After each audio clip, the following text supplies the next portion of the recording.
I was just curious if you might be able to take us through the five newcomers, the Tyler, Day, Robert, McCaleb, and Arthur. Okay, so Tyler, big time winner, JUCO National Championship, NIT Championship, MVP of the NIT, 2 conference championships at North Texas. And he might be a better person than he is a player. Just got a smile on his face, great energy. Real excited to have him. He's going to do take on a lot of leadership role because of his experience and just his personality. And excited about him. Arthur, you know, obviously big time get for us, man, and transfer from Creighton, 2 NCAA tournaments and Elite 8 last year. I mean, could be in the Final Four for a call at the end of the game, you know. You know, just love the fact that he's won at a high level and, you know, just cares about winning, extremely versatile. Can play multiple positions, can score from in a variety of ways. A versatile defender and rebounds the basketball. Then our 3 freshmen, you know, Day, man, Day came in, his body, I mean, he is in shape. He is a hard worker. He's got a lot of stuff to his game. But like with all 3 of these guys, they're freshmen, so it's going to take him a little time, but excited about Day.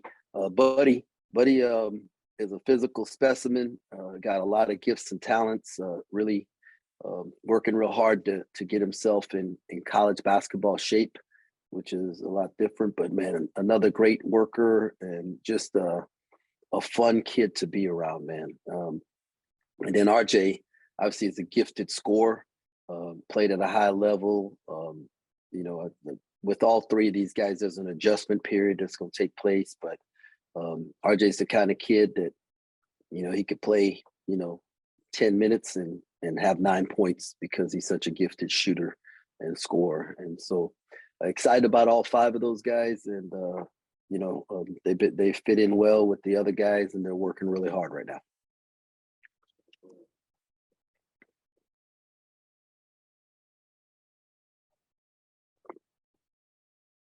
Tom, you're on mute. Yes, sir. Next question to Karen Kernacki. Hi, Coach. Hi, Karen. What a pleasure to meet you, finally. Nice to meet you too. The NBA draft tonight. Can you talk about where you'll be watching it and any words of wisdom to Keontae? Just, you know, it's got to be a stressful yet exciting night for him. Yeah, well, we haven't quite decided where we're going to watch it, debating whether to bring the guys in or not, do it like at somebody's house or, you know, that kind of thing. It's exciting and stressful for all of us. I mean, you know, but knowing Keontae and the kind of person that he is, he was extremely thankful for the opportunity he had last year.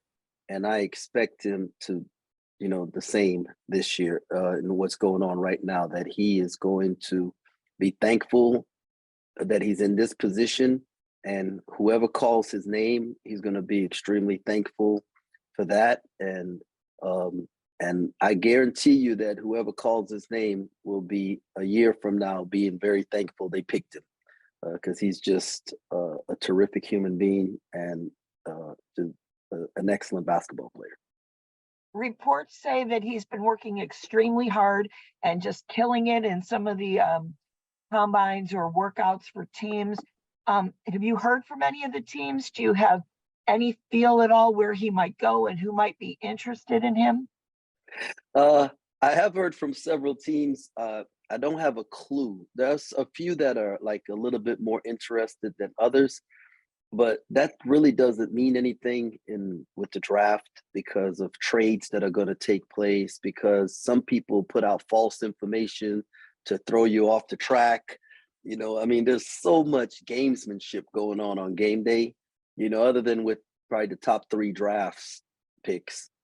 There's a lot of movement that takes place. And so I just know that wherever he ends up, they're getting a terrific player who can play multiple positions and is going to be able to impact winning right away.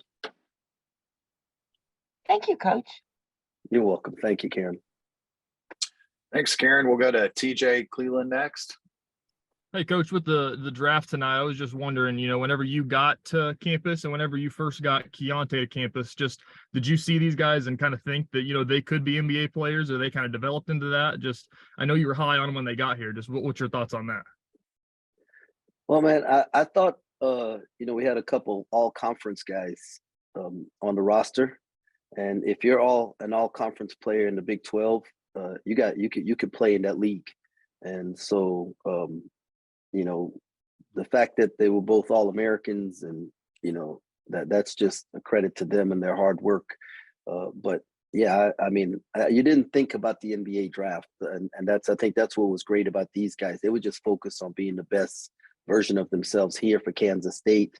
And when you focus on the moment, you stay in the moment and you work real hard, these type of opportunities come down the road. Awesome. Thanks, Coach. Thank you, TJ.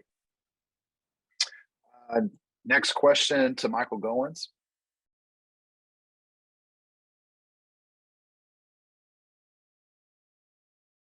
Morning, Coach. Trust you're doing well. Good morning, Michael. Can you speculate as far as your current team, what kind of backcourt component you anticipate for the upcoming season? This is what I feel about my team right now. I'm not positive about it, but I feel like we have the talent to have an NCAA tournament team, but our margin for error right now is very small. And so the goal is to add a couple more guys that's going to give us a bigger margin for error. That's going, add some more firepower to the roster. Tyler and Cam are working extremely hard, and they're both like, Cam's gonna have a terrific year. And so, but it would be nice to not have to put the type of pressure right now that I see that we'll be putting on our young guys, if we can get another older guard in there. And that'll free up the young guys just to let their talent take over and not have to worry about, game management and carrying the load, that kind of thing. And we've heard good reports about Cam Carter in the offseason. Can you speak to the progress he made from November through March and where he's gone from that point and what you anticipate through November and next March? Well, Cam just need to play, right? He need to be able to have the freedom to play and to play through mistakes, because at Mississippi State, when he played, I think it was 20 or more minutes, they were like 8-1. And he put up good numbers. And so I thought we saw that he might've been a little inconsistent, but that happens when in your first opportunity. Having seen these guys in front of him leave, Cam has really taken on the responsibility of leadership and recognizes that this is his opportunity, and he is working extremely hard to be ready for it. And so I anticipate him being an impact guy and having a great year. And last one from me. Do you feel like you've kind of got your program set with one season in the books, and that you've got a few more returners from last season, that there's a little better feel for what you might have upcoming this season? Man, I don't know if it's a better feel for what's coming. I know that what we believe in, and we got to fight for it every single day, because success sometimes breeds complacency, and we don't want to be complacent. We don't want to relax. We don't want any slippage in what we do. And, we're not going to sneak up on anybody this year. And so we have to take on that challenge. And it starts with what you do, going 1-0 in every aspect of the day. And so just really, as a staff and as a team, we're really fighting hard to make sure that we don't have a letdown. Thank you, Jerome. Thank you.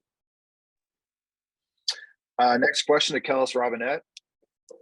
Hey, Jerome, can you tell me what you've noticed at Naquan since he's been back on campus, and has he changed at all as a player after going through the NBA draft experience? You could see the confidence level raise. He realizes that he's capable of playing at that level and having an impact. And so and then he's building better habits. He's more consistent in his work ethic, understanding that he's been given a couple of things that he's got to get better at, and there's been a major focus for him on trying to figure that out. And so I like the maturity that I'm seeing, and looking forward to. This is a long summer, and just wanting to see it every day, and hopefully get him to put his arms around a young guy and help bring him along also. And also, now that you've landed 2 transfers, you got 2 spots left open. Has your recruiting wish list changed at all with those last 2 spots? No, not at all. We're locked in on what we want, the type of people, and the type of players, and we're gonna get it done. But if we don't sign anybody else, I feel like we got a group that can get us to the NCAA tournament. But our goal is not the NCAA tournament. So we're going to keep grinding and turning over every rock to make sure that we can find the right guys. And ideally a guard and a big, is that what you're thinking? Definitely a guard, and then the best available player after that. Okay, gotcha. All right, thanks, Jerome. No problem. Thanks, Kellis. Next question to Arnie Green. Yeah, I wanted to ask you about the Redshirt guys, Jarrell and Taj, and just what kind of progress you've seen out of them, and do you expect them to be able to contribute immediately for you this year? Or? Yeah, Taj did such a great job last year as a redshirt, and competing every day at practice and helping us get better. And so I hope he continues that workman-like mindset through this summer, and it'll put him in position to compete for minutes. But like with anything, if you're relying on a redshirt freshman to provide impact, then you're probably not going to be as good as you want to be. So, I tell our guys all the time, my job is to bring in dudes that's going to keep you on the bench. Your job is to make sure it doesn't happen. And so that's where we're at there. Jarrell has made huge strides. He was already a talent, and his body has changed. His mindset is changing, and I expect him to play minutes for us this year and impact winning. And I don't want the pressure or the burden to be on him to be everything for us on that defensive end. So I hope we can provide him with some help around him so that he can grow naturally and continue to gain confidence in what he's doing. So pleased with Jarrell, man. He's been I wouldn't say surprised, but it's been very pleasant to see his progress. With Taj, what positions do you see him fitting in? I know he's you talked a lot about his rebounding, but he's also not the biggest guy necessarily. Size doesn't dictate the ability to rebound, and it's about will, effort, tenacity, and Taj has those things. And so what I'm telling Taj is, don't worry about position. There's only 2 positions really he should worry about: is on the floor or on the bench. And so he's trying to be one of those on the floor guys. Also want to ask you about the schedule. They just announced the opening the season with USC, and want to talk a little bit about that, and possibly also maybe the Israel trip. Just what maybe a little bit of your thoughts on that one. I like our schedule right now as it is. We still have to add a couple games. Opening night in Vegas. Who could beat that, right? I think our fans would be excited about coming out and seeing that. And it's being built as Bronny James's first game, and so there's going to be a lot of media and build up to it. And so I know our guys are going to be excited to play that game. As for the trip to Israel, really a once in a lifetime opportunity, man. And I'm so excited for our guys. I'm excited for the learning experience we're going to have in the build up to the trip. And then the life experience we're going to gain on the trip. We get to play 3 basketball games while we're over there and have 10 days of practice before we go. And that's going to help us. But the chemistry, you know, the team building opportunities, and just the opportunity to see a different part of the world and that we've read about or heard about, but to actually be there and walk there and experience it is going to be incredible. And I know you didn't have a whole lot of control of this over the schedule last year because it was pretty much set. Did you feel like you needed to upgrade it a little bit? It seems like you've got maybe a little bit stronger schedule this year. Yeah, you know what? I thought our schedule was fine last year. I was very thankful the job that the last staff did in putting it together. And I mean, the one game we added last year was Cal, and they didn't turn out to be as strong at the end of the year, a team as they were projected to be. So, no, hats off to the last group that put together. My goal was to play some high major teams on the road this upcoming year, so that then we could have them return home games to Bramlage the following year. Because our fans in the non-conference deserve to have really good teams come into Bramlage and be able to experience that type of environment, not just during the Big 12. Thanks, appreciate it. No problem. Thank you. Next question to Tim Iverson. Hey, Coach, how are you doing? Doing well. How are you doing, Tim? I'm doing pretty good. Hey, saw that Nate Aubry had been moved over to being a grad assistant. What was kind of the process and making that happen, and how easy of a decision was that for you to keep him around? Might have been the easiest decision of the summer, man. Just seeing what he added, the value he added to our team last year, and the type of person that he was, and just asked him what his career goal was, and he told me, and I, you know, it was real, very simple, very simple. And then, how big of a jump, or do you kind of expect David to make going into his senior season? Well, I definitely expect there to be a jump, and you know, David still has 2 years, and so I expect there to be a jump. The two things that are going to hopefully, knocking on wood here, that we're going to add to that, just the fact that he will be able to spend the whole summer with us. Last year he had to go back home for a visa issue, and it took him a while to get back, so he missed a large portion of the summer with Phil, and strength, conditioning, skill, just all that.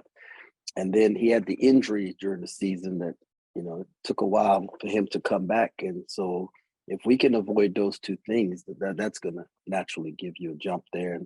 And I believe that his confidence, because he works so hard, right? Like, I mean, he's in the gym early in the morning, he's back at night, he's doing a great job working, that his confidence level should be through the roof as he tries to implement the things that he's been working on.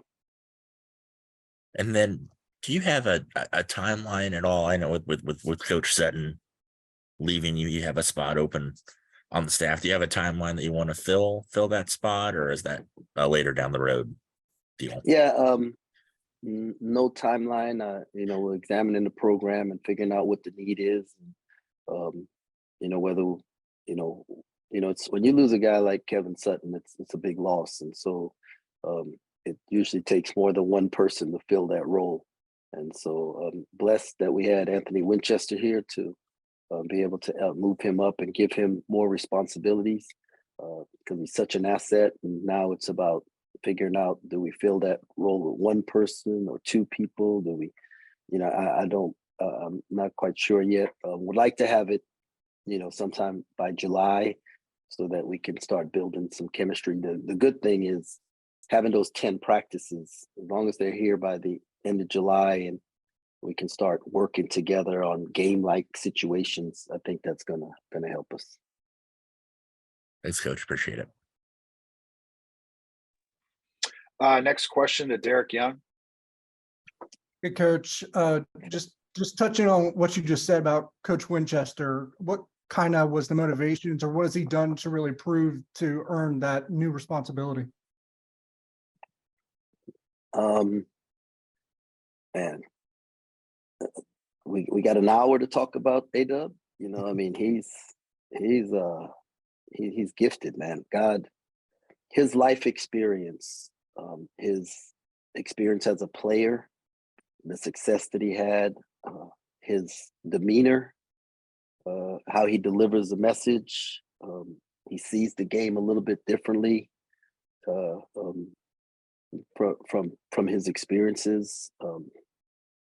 Man, A-Dub's just a sharp guy, man. His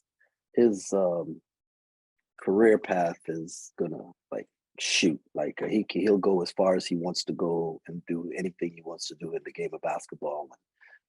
Because he connects with people, and he loves guys, and he really cares about the game, has a good eye offensively about how to pick on things, and then wants to help younger guys develop, and not just players, but our GAs and the guys under him, and because of his career path.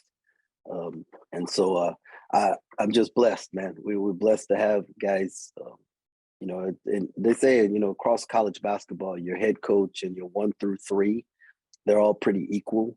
It's the guys under that people don't see, your +2s and ops and GAs. Those are the ones that make the difference. And we got elite dudes underneath, and that could be elsewhere on the floor, coaching, doing other things, but they're willing to be here and be a part of this program and play a significant role in what we do. And then what was the connection between the program and Arthur, or what resonated with him to kind of make that a one visit recruitment, and then he's locked up for you guys? And you have to ask Arthur that. Yeah. But I know that was the goal. we didn't want him to leave campus. So I don't know if it's what I told him I was going to put him in a chokehold until he, submitted, or not let him get back in the car. No, anybody who's been around our staff and our guys, and just there's a special bond and chemistry that we have here that, the right people, it resonates with them. And Arthur cared about the right things, and it resonated with him and his family. Very godly people who cared about their son being in an environment where he was going to be built up, and confidence was going to be poured into him, but yet held accountable. And so, I think that was the thing. But our guys, the best thing about our program are our players, and the fact that our guys got to be here and spend time with him. I think that sold it. Thanks, Coach. Thanks, Derek. Next question to Vince. Hey, Coach, really quick. I know we've been, talking about a lot of great things here. From your time in Baylor, and then obviously now, your first year at K-State, what's the advice that you give players, that go through the draft process and stick with that draft process? Maybe what did you say to Marquise and Keontae, and maybe, at your time at Baylor, what have you told players, as they go through that process, or the advice that you give them? Well, it's two things, two parts to this process. One is the workouts, right? And I mean, you just can't. There's a different level of conditioning that you have to have in the NBA.